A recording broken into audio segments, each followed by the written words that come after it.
একটা কথা সব সময় মনে রাখবেন, যাদের ভিতরে অহংকার আছে তারা কখনো জান্নাতের ঘ্রাণও পাবে না। যারা অহংকার করেছে যুগে যুগে তারা ধ্বংস হয়ে গিয়েছে, তাদের নাম নিশানাও দুনিয়াতে থাকে নাই। আবু জাহেলের ঘরের দিকে তাকিয়ে দেখো, সে আজ কোথায় নিশ্চিহ্ন হয়ে গেছে। নমরুদ ফিরাউন কোথায় হারিয়ে গেছে, তাদের অহংকার দম্ভ সব মাটির সাথে মিশে গেছে। যত অহংকারী যুগে যুগে দুনিয়াতে এসেছিল সবাই শেষ হয়ে গিয়েছে। একটা কথা মনে রাখতে হবে, অহংকার হলো আল্লাহর গায়ের চাদর। আল্লাহর গায়ের চাদর ধরে যেই টান মারবে সেই ধ্বংস হয়ে যাবে। মনে করেন আপনার এলাকার একজন চেয়ারম্যান, সে রাস্তা দিয়ে হাইটা যাচ্ছে, তার গায়ে আছে একটা চাদর, পিছন থেকে আপনি গিয়ে কিংবা অন্য একটা লোক গিয়ে চাদর ধরে টান দিয়েছে জোরে, তাহলে ওই চেয়ারম্যান কি রেগে যাবে নাকি খুশি হবে?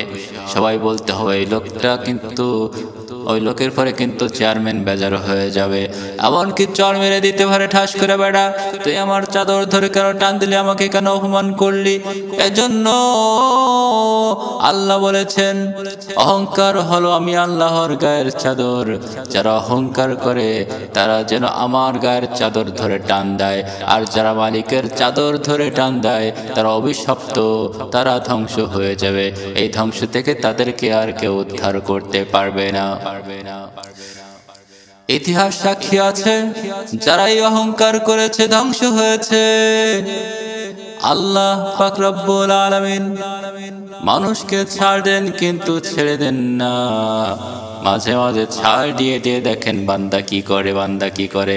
বান্দা দুই দিনের বাহাদুরি পেয়ে মস্তানি করে, যা ইচ্ছা তাই করে, অন্যায় জুলুম সব করে যায়, কিন্তু জানে না আল্লাহ কিন্তু সবচেয়ে বড় মালিক, সমস্ত ক্ষমতাশালী হচ্ছে আল্লাহ।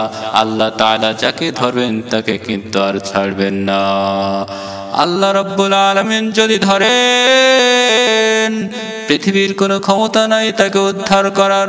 আল্লাহ পাক রব্বুল আলামিন যদি ধরেন, কারোর ক্ষমতা নাই তাকে বাঁচানোর।